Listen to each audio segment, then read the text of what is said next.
नमस्कार मित्रांनो, मी दीपक वडवी. मित्रांनो, आजच्या या व्हिडिओत आपण पाहणार आहोत शालेय पोषण आहार समिती प्रोसिडिंग लेखन व इतिवृत्त लेखन कसे करावे. माहे नोव्हेंबर 2025 करता सभा क्रमांक 6 साठी कोणते विषय आवश्यक आहे आणि या समितीचे लेखन कसे करावे या संदर्भात संपूर्ण माहिती आपण या व्हिडिओत जाणून घेणार आहोत. त्याआधी मित्रांनो, आपण जर या चॅनलला नवीन असाल, या व्हिडिओला लाईक करा, हा व्हिडिओ आपल्या मित्रांना शेअर करा आणि या चॅनलला सबस्क्राईब करायला विसरू नका. असेच माहितीवरील व्हिडिओ आपणास या चॅनलला पाहावयास मिळतील. मित्रांनो, आपणास जर या शालेय पोषण आहाराची PDF किंवा वर्ड फाईल हवी असेल तर डिस्क्रिप्शनला जी लिंक दिली आहे त्याच्यावरून आपण हे प्राप्त करू शकतात. या ठिकाणी शाळा, केंद्र, तालुका, जिल्हा आपणास टाकून घ्यायचा आहे. या ठिकाणी ज्या दिवशी आपण ही सभा घेणार आहोत ती तारीख या ठिकाणी टाकून घ्यायची आहे. ठराव किंवा ठरावाचा तपशील या पद्धतीने थोडक्यात लेखन करून घ्यायचं आहे. आपण ज्या दिवशी ही सभा घेणार आहोत ती तारीख या ठिकाणी टाकून घ्यायची आहे. रोजी शाळा या ठिकाणी शाळेचं नाव टाकायचं आहे. यांच्या अध्यक्ष या ठिकाणी अध्यक्षांचे नाव टाकून घ्यायचे आहे. शालेय पोषण आहार समितीची सभा घेण्यात आली. सदर सभेसाठी श्री टिंबटिंब शाळेचे मुख्याध्यापक उपस्थित होते. या पद्धतीने थोडक्यात प्रस्तावना करून घ्यायची आहे. सभेचा पहिला विषय या ठिकाणी घेतला आहे मागील सभेचे इतिवृत्त वाचन करणे. 6वी सभा आणि पहिला विषय आहे सभेत मागील सभेचे इतिवृत्त वाचून कायम करण्यात आले. दुसरा विषय या ठिकाणी घेण्यात आलेला आहे शालेय पोषण आहार समितीच्या सदस्यांची भूमिका स्पष्ट करणे. फार महत्त्वाचा असा हा विषय आहे. 2 नंबरचा, शालेय पोषण आहार समितीमध्ये प्रत्येक सदस्याची ठराविक भूमिका म्हणजेच रोल किंवा जबाबदारी असते, ज्यामुळे मध्यान्ह भोजन कार्यक्रम प्रभावीपणे चालवला जातो असे यावेळी अध्यक्षांनी सांगितले. व भोजनाची गुणवत्ता, स्वच्छता आणि वेळेवर वितरण याची देखरेख करणे, विद्यार्थ्यांच्या उपस्थितीवर आणि आरोग्यावर पोषण आहाराचा परिणाम निरीक्षणात ठेवणे, तसेच दररोज भोजनाची चव, गुणवत्ता आणि प्रमाण तपासतात. भोजन वितरण शिस्त राखण्यास मदत करतात. विद्यार्थ्यांकडून अभिप्राय घेतात. तसेच पालकांच्या दृष्टीने भोजनाची गुणवत्ता आणि स्वच्छतेवर सूचना देतात.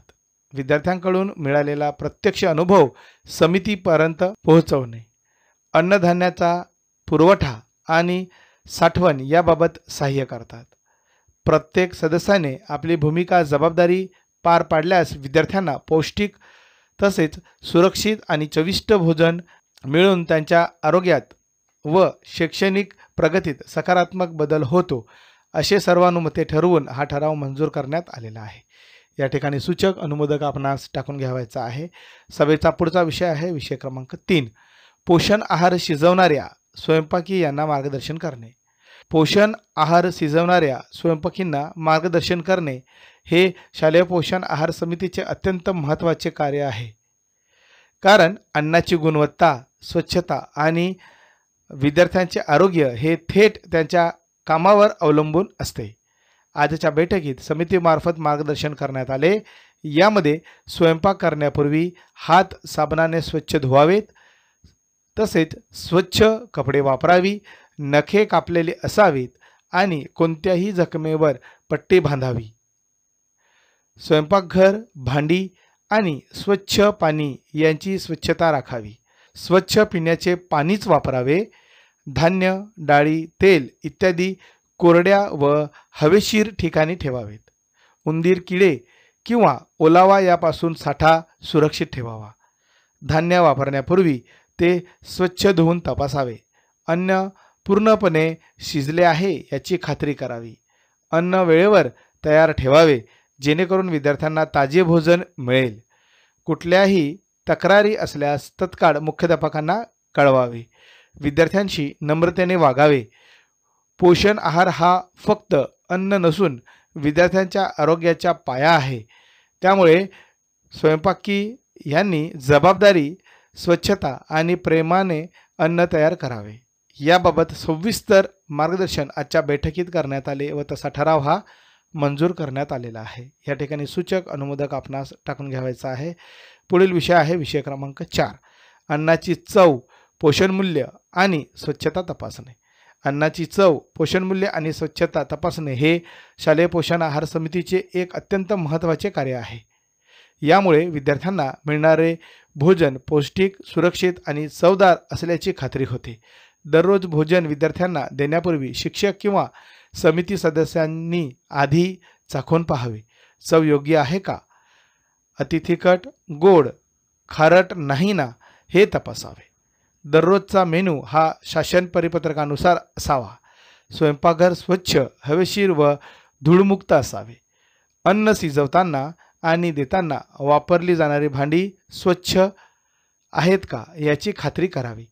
पिण्याचे आणि स्वयंपाकाचे पाणी स्वच्छ असावे. अन्न झाकून ठेवावे.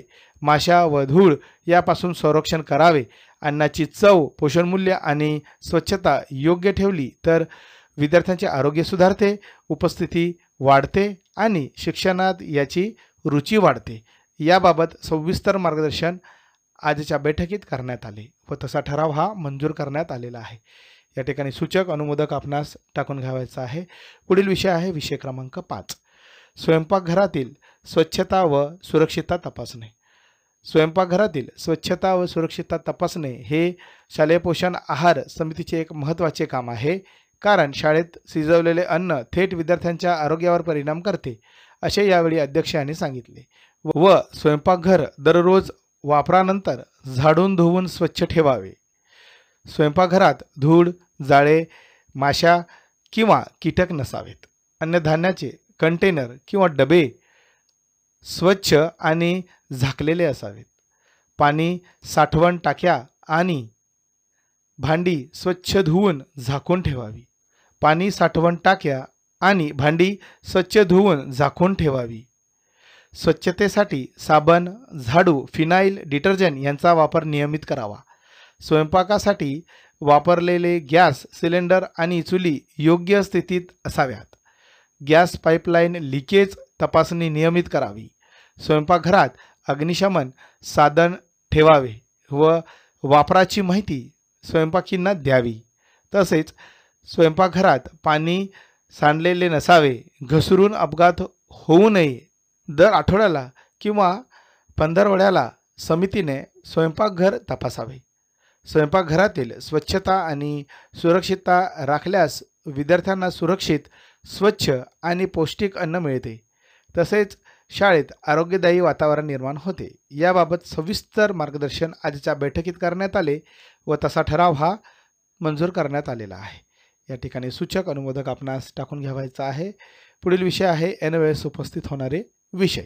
ऐनवेळेसच्या विषयावर सखोल चर्चा करून श्री टिंबटिंब यांनी सभेस उपस्थित सर्व सदस्यांचे आभार व्यक्त केले. अशा पद्धतीने खेडीमेडीच्या वातावरणात अध्यक्ष यांच्या संमतीने सभा संपन्न झाली असे घोषित करण्यात आले.